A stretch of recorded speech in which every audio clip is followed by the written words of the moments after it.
Welcome to bird media. నేను మీ పవన్ కృష్ణమూర్తి. భారత test cricket చరిత్రలో ఇంకొక సువర్ణాధ్యాయం ఆవిష్కృతం కాబోతోంది. శుభ్మన్ గిల్ నేతృత్వంలో టీమిండియా తన 600వ టెస్ట్ మ్యాచ్ ఆడేందుకు సిద్ధమైంది. ఈ ఘనత సాధించిన మూడో దేశంగా భారత్ చరిత్ర సృష్టించబోతోంది. ఇప్పటివరకు కేవలం ఇంగ్లాండ్ అండ్ ఆస్ట్రేలియా ఈ రెండు జట్లు మాత్రమే ఈ మైలురాయిని అందుకున్నాయి. ఆగస్టు 15 శనివారం నుంచి అంటే ఈ రోజు నుంచి కూడా గాలే వేదికగా శ్రీలంకతో ప్రారంభమవుతున్నటువంటి తొలి టెస్ట్ భారత్కి ఈ చారిత్రాత్మక ఘట్టానికి వేదిక కాబోతోంది. ఇది కేవలం వరల్డ్ టెస్ట్ ఛాంపియన్షిప్ని అవకాశాల కోసమే కాకుండా భారత క్రికెట్ ప్రస్థానంలో ఒకానొక మైలురాయిగా ఇవాళ నిలిచిపోబోతోంది. 80వ స్వాతంత్ర దినోత్సవం అయినటువంటి ఆగస్టు 15న ఈ టెస్ట్ మ్యాచ్ ప్రారంభం కావడం అనేది ఇంకో విశేషం. ఈ అరుదైన సందర్భం మీద కెప్టెన్ శుభ్మన్ గిల్ స్పందించి 600వ టెస్టుకి నాయకత్వం వహించడం అనేది చాలా గౌరవం ఉంది, అది కూడా స్వాతంత్ర దినోత్సవం రోజున కావడం ఇది మరింత పెద్ద గౌరవం అని చెప్పి సంతోషాన్ని వ్యక్తం చేశాడు.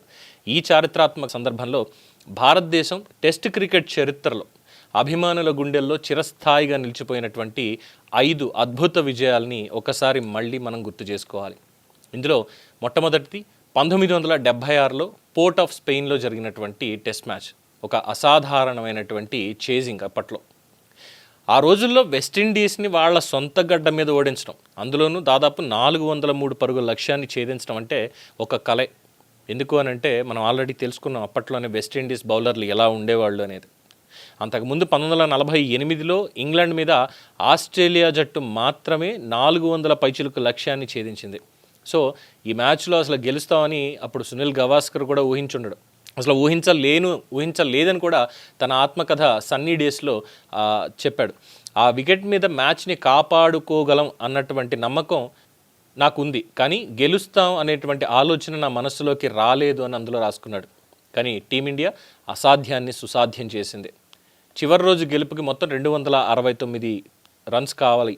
అయితే ఆ దశలో లిటిల్ మాస్టర్ సునీల్ గవాస్కర్ అద్భుతమైనటువంటి సెంచరీ చేసి 102 పరుగులతోటి, అలాగే గుండప్ప విశ్వనాథ్ 112 పరుగులతో సెంచరీతోటి కథం తొక్కారు. ఇక బిషన్ సింగ్ బేడీ నాయకత్వంలో జట్టు ఈ చారిత్రాత్మక లక్ష్యాన్ని ఛేదించి సంచలనం సృష్టించింది. ఇక ఆ తర్వాత ట్రినిడాడ్ ఎక్స్ప్రెస్ పత్రిక చరిత్రను ధిక్కరించిన భారత్ వెస్టిండీస్పై ఘన విజయం అనే శీర్షికతోటి ప్రశంసించింది. ఇది one of the great ever victories in the world cricket history. ఆ తర్వాత ఇక రెండోది, ఇదైతే ఖచ్చితంగా 90s కిడ్స్కి బాగా ఉంటుందండి. ఇప్పటికీ కూడా ఈ టెస్ట్ మ్యాచ్ గురించి మాట్లాడతారు. ఎప్పుడో 1976లో జరిగిన దాని గురించి చాలామందికి తెలియకపోవచ్చు, వెటరన్స్కి బాగా తెలియచ్చు.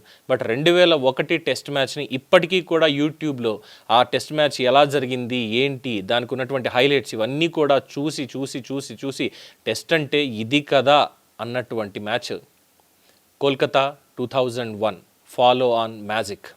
ఈ పోర్ట్ ఆఫ్ స్పెయిన్ విజయం అనేది చారిత్రాత్మకమైతే 2001 కోల్కతాలో ఆస్ట్రేలియా మీద సాధించిన విజయం అసలు టెస్ట్ క్రికెట్ చరిత్రలోనే ఒక అద్భుతం. అది ఫస్ట్ ఇన్నింగ్స్లో ఆస్ట్రేలియా వాళ్ళు 445 బాధేశారు. ఇండియా 171కే కూలిపోయింది అప్పట్లో. ఇక 274 పరుగుల భారీ ఆధిక్యంతో ఫాలో ఆన్లోకి వెళ్ళిపోయింది. ఇక ఆ స్టేజ్లో భారత్కి అద్భుతం కంటే ఎక్కువే అవసరమైంది. అప్పుడే ఇద్దరు వచ్చారు, వివిఎస్ లక్ష్మణ్, రాహుల్ ద్రావిడ్. వీళ్ళిద్దరూ నిర్మించినటువంటి ఒక భాగస్వామ్యం. ముఖ్యంగా రాహుల్ ద్రావిడ్ని ది వాల్ అని ఎందుకు అంటారు అంటే ఈ టెస్ట్ మ్యాచ్.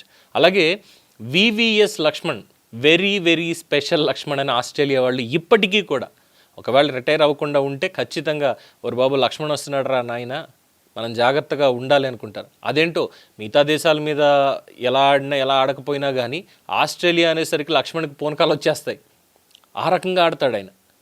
సో ఆ రోజు కూడా వాళ్ళిద్దరూ చేసినటువంటి అపురూప భాగస్వామ్యం 5వ వికెట్కి మొత్తం 376 పరుగుల రికార్డు భాగస్వామ్యం నెలకొల్పి భారతదేశపు స్కోర్ని ఆ రోజు 657 7 వికెట్ల దగ్గర డిక్లేర్ చేశారు. దీంతో ఆస్ట్రేలియా ఒక్కసారిగా ఒత్తిడి మీద పడింది. ఫస్ట్ ఇన్నింగ్స్లో ఆస్ట్రేలియా మీద హ్యాట్రిక్ సాధించాడు హర్భజన్ సింగ్. ఇక 5వ రోజు తన స్పిన్ మాయాజాలంతో ఆస్ట్రేలియా బ్యాటింగ్ లైనప్ మొత్తాన్ని కుప్పకూల్చేశాడు. 171 పరుగుల తేడాతో నమ్మశక్యం కాని విజయాన్ని భారతదేశం ఆ రోజు అందుకుంది. ఈ గెలుపు ఈనాటికి కూడా అభిమానులకి గూస్ బంప్స్ తెస్తుంది. ఖచ్చితంగా ఆ టెస్ట్ మ్యాచ్ అనుకుంటేనే ఇండియాకి ఫస్ట్ వరల్డ్ కప్ ఎలా వచ్చింది అనుకుంటాం. ఆ వరల్డ్ కప్ హిస్టరీని చదువుతున్నప్పుడు వింటున్నప్పుడు ఎలా ఉంటుందో ఈ టెస్ట్ మ్యాచ్ కూడా అలాగే అనిపిస్తుంది. ఇక మూడోది 2003లో అడిలైడ్ ది వాల్ వీరోచిత ప్రదర్శన. ద్రావిడ్ అండి ఆ సేమ్ ఆస్ట్రేలియా మీదే. సరే ఇదంటే సొంత గడ్డ, అదేమో వాళ్ళ సొంత గడ్డ. మన మ్యాచ్లు మన ఈడెన్ గార్డెన్స్లోనూ లేదంటే మన చిన్నస్వామి స్టేడియంలోనూ మనం కొట్టడం ఏంటి?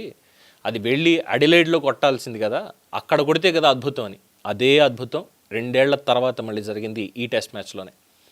మరపురాని విజయాన్ని నమోదు చేసుకుంది భారతదేశం. రికీ పాంటింగ్ డబుల్ సెంచరీతో ఆస్ట్రేలియా తొలి ఇన్నింగ్స్లోనే 556 పరుగులు చేశాడు. మొత్తం ఓవరాల్ స్కోర్ 556 పరుగులకు వెళ్ళింది. ఇక మళ్ళీ రాహుల్ ద్రావిడ్, వివిఎస్ లక్ష్మణ్ వీళ్ళిద్దరే సేమ్ యాజ్ కోల్కతా పోరాటం ఏదైతే ఉందో ఇక్కడ కూడా ఆ మ్యాజిక్ రిపీట్ చేశారు. 333 పరుగుల భాగస్వామ్యాన్ని ఇద్దరు నెలకొల్పారు. ఇందులో ద్రావిడ్ డబుల్ సెంచరీ 233, లక్ష్మణ్ 148. ఇద్దరు రాణించడంతో 523 పరుగులు చేసింది ఇండియా. ఇక రెండో ఇన్నింగ్స్లో ఈసారి హర్భజన్ కాదు, అజిత్ అగర్కర్ తన అద్భుతమైనటువంటి బౌలింగ్తో చెలరేగిపాడు. 41 పరుగులు మాత్రమే ఇచ్చి 6 వికెట్లు పడగొట్టాడు. సో 196 పరుగులకే ఆల్అవుట్ అయిపోయింది ఆస్ట్రేలియా. ఇక 230 పరుగుల లక్ష్యంతో దిగింది ఇండియా బ్యాటింగ్కి. ద్రావిడ్ మళ్ళీ నిలబడ్డాడు. చాలా ప్రశాంతంగా 72 పరుగులు చేసి చివరి రోజు భారత్ని 4 వికెట్ల తేడాతో గెలిపించాడు.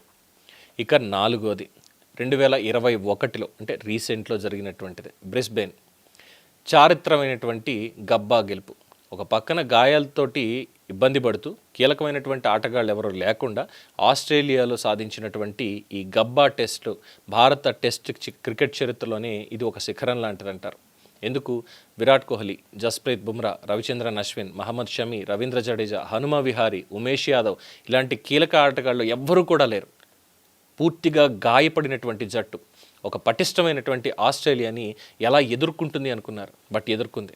ఫస్ట్ ఇన్నింగ్స్లో యాజ్ యూజువల్ ఆస్ట్రేలియా ఎరగదీసింది. 369 పరుగులకి వాళ్ళు చేరుకున్నారు. దానికి ఫస్ట్ ఇన్నింగ్స్లోనే ఫస్ట్ టెస్ట్లోనే అరంగేట్రం చేసినటువంటి వాషింగ్టన్ సుందర్ అలాగే శార్దుల్ ఠాకూర్ వీళ్ళిద్దరి వీరోచిత పోరాటంతో 336 పరుగులు చేసింది ఇండియా. ఇక సెకండ్ ఇన్నింగ్స్లో మహమ్మద్ సిరాజ్ 5 వికెట్లతో చెలరేగడంతో 294 పరుగులకి ఆల్అవుట్ అయింది. 32 ఏళ్లుగా గబ్బాలో ఓటమి అన్నదే ఎరుగని ఆస్ట్రేలియా, ఆ క్రికెట్ స్టేడియంలో ఆస్ట్రేలియా ఇప్పటిదాకా 32 ఏళ్ల నుంచి ఓడిపోలేదు. అలాంటిది ఆస్ట్రేలియా మీద భారత్ 328 పరుగుల కఠిన లక్ష్యాన్ని ఛేదించాల్సి వచ్చింది. శుభ్మన్ గిల్ 91, రిషబ్ పంత్ 89, వాషింగ్టన్ సుందర్ 22 ఈ ముగ్గురు ఇన్నింగ్స్ తోటి ఆసీస్ని ఎదుర్కొన్నారు, చారిత్రక విజయాన్ని అందించారు.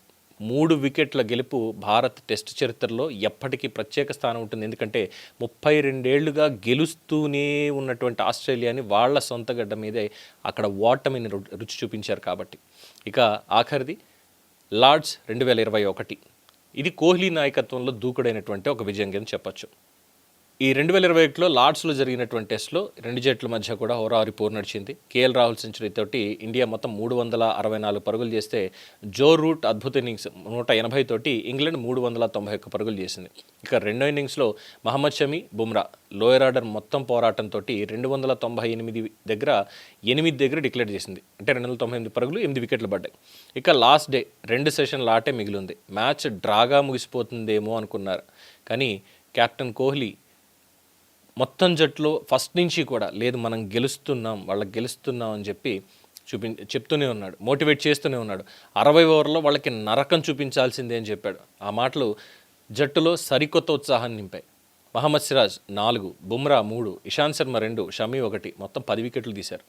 51.5 ఓవర్లో ఇంగ్లాండ్ కుప్పకూలింది. 151 పరుగుల తేడాతోటి చిరస్మరణీయ విజయాన్ని సొంతం చేసుకుంది ఇండియా. సో ఇలాంటి టెస్టులు చెప్పుకోవాలంటే ఎన్నో ఉన్నాయి భారత టెస్ట్ క్రికెట్ ప్రస్థానంలో. ఈ 600వ టెస్ట్ ఆడుతున్న ఈ తరుణంలో ఈ చారిత్రక విజయాలు ఈ తరానికి కూడా స్ఫూర్తిగానే ఉంటాయి.